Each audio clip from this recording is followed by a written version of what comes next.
ನಮ್ಮ ದೇವರು ಕರ್ತನಾದ ಯೇಸು ಕ್ರಿಸ್ತನ ನಾಮದಲ್ಲಿ ಅನುದಿನದ ಆಹಾರ ಪ್ರಿಯರಿಗೆ ಪ್ರೀತಿಯ ಶುಭಾಶಯಗಳು. 2024 ಜೂನ್ ತಿಂಗಳ 24ನೇ ತಾರೀಕಿನ ಸೋಮವಾರದ ದೇವರ ವಾಕ್ಯವು, ಸರ್ವಶಕ್ತ, ನಾನು ಆದಿಯೂ ಅಂತವೂ ವರ್ತಮಾನ ಭೂತ ಭವಿಷ್ಯತ್ ಕಾಲಗಳಲ್ಲಿರುವವನು ಸರ್ವಶಕ್ತನೂ ಆಗಿದ್ದೇನೆ ಎಂದು ದೇವರಾದ ಕರ್ತನು ಹೇಳುತ್ತಾನೆ. ಪ್ರಕಟಣೆ 1:8. ನಾವು ನಂಬುವ ದೇವರು ಯಾರು? ನಮ್ಮ ಪ್ರಿಯ ಯೆಹೋವನು ಹೇಗಿದ್ದಾನೆ? ಈ ನಿಟ್ಟಿನಲ್ಲಿ 4 ಪ್ರಮುಖ ಬಹಿರಂಗಪಡಿಸುವಿಕೆಗಳು ಇಲ್ಲಿವೆ. ಮೊದಲನೆಯದಾಗಿ, ಅವನು ಇದ್ದಾನೆ ಮತ್ತು ಇದ್ದನು ಮತ್ತು ಬರಲಿದ್ದಾನೆ. ಎರಡನೆಯದಾಗಿ, ಅವನು ಸರ್ವಶಕ್ತನಾದ ದೇವರು. ಮೂರನೆಯದಾಗಿ, ಅವನು ಅಲ್ಫಾ ಮತ್ತು ಒಮೆಗಾ. ಮತ್ತು ನಾಲ್ಕನೆಯದಾಗಿ, ಅವನು ಆರಂಭ ಮತ್ತು ಅಂತ್ಯ. ವಜ್ರವು ಹಲವು ಮುಖಗಳನ್ನು ಹೊಂದಿದೆ. ವಜ್ರವನ್ನು ಪ್ರಕಾಶಮಾನವಾದ ಬೆಳಕಿನಲ್ಲಿ ಹಿಡಿದಿಟ್ಟುಕೊಂಡಾಗ ಪ್ರತಿಯೊಂದು ಅಂಶವು ವಿಭಿನ್ನವಾಗಿ ಪ್ರತಿಫಲಿಸುತ್ತದೆ. ಅಂತೆಯೇ ದೇವರಿಗೆ ಅನೇಕ ಹೆಸರುಗಳಿವೆ ಮತ್ತು ಪ್ರತಿಯೊಂದು ಅವನ ಸ್ವಭಾವ ಮತ್ತು ಪಾತ್ರವನ್ನು ವ್ಯಕ್ತಪಡಿಸುತ್ತದೆ. ಯೆಹೋವನಿಗೆ ಸರಿಸುಮಾರು 272 ಹೆಸರುಗಳಿವೆ.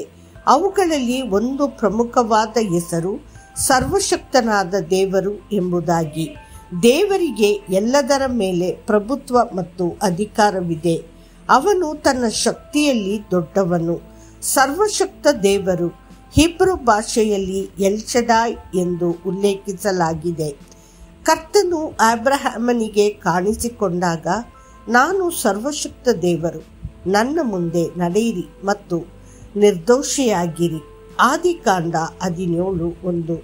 ಯೆಹೋವ ಸಾಬಾತ್ ಎಂಬ ಹೆಸರು ಕೂಡ ಅದೇ ಅರ್ಥವನ್ನು ಹೊಂದಿದೆ. ಇದರರ್ಥ ಸ್ವರ್ಗದಲ್ಲಿ ಮತ್ತು ಭೂಮಿಯ ಮೇಲಿನ ಎಲ್ಲ ಸೈನ್ಯಗಳನ್ನು ಮುನ್ನಡೆಸುವವನು.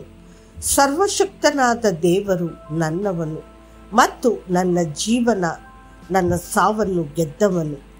ಸರ್ವಶಕ್ತ ದೇವರು ತನ್ನ ಮಕ್ಕಳಾದ ನಮಗೆ ತನ್ನ ಅನಂತ ಶಕ್ತಿಯ ಒಂದು ಭಾಗವನ್ನು ದಯಪಾಲಿಸುತ್ತಾನೆ.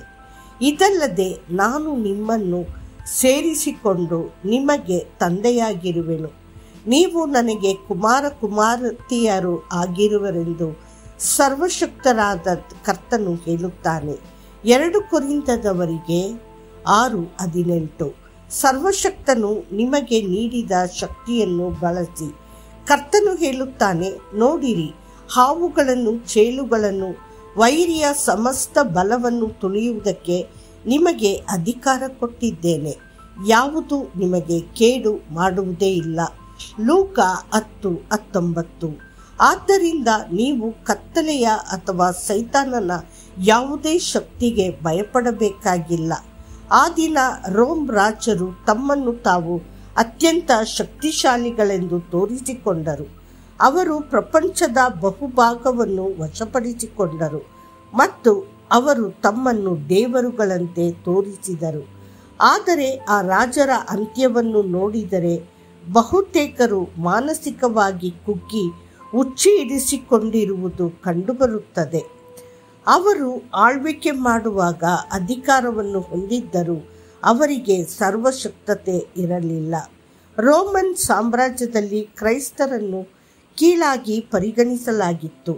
ಆದರೂ ಸರ್ವಶಕ್ತನಾದ ದೇವರು ಅವರನ್ನು ಸಂರಕ್ಷಿಸಿ, ಚಿಕ್ಕ ಹಿಂಡು, ಭಯಪಡಬೇಡ ಎಂದು ಹೇಳಿದನು. ದೇವರ ಮಕ್ಕಳೇ, ಇಂದಿಗೂ ಅವನು ರಾಜರ ರಾಜನಾಗಿ ಸರ್ವಶಕ್ತ ದೇವರಾಗಿ ಆಳುತ್ತಾನೆ. ನೆನಪಿಡಿ, ಇಂಥ ಸರ್ವಶಕ್ತನನ್ನು ನಾವು ಕಂಡುಹಿಡಿಯಲಾರೆವು. ಆತನ ಪರಾಕ್ರಮವು ಬಹಳ. ಆತನು ನ್ಯಾಯವನ್ನಾಗಲಿ ಪರಿಪೂರ್ಣ ಧರ್ಮವನ್ನಾಗಲಿ ಕುಂದಿಸುವುದಿಲ್ಲ. ಯೋಬನು 37:23. ಕರ್ತನು ನಿಮ್ಮನ್ನು ಆಶೀರ್ವದಿಸಲಿ. ಆಮೇನ್.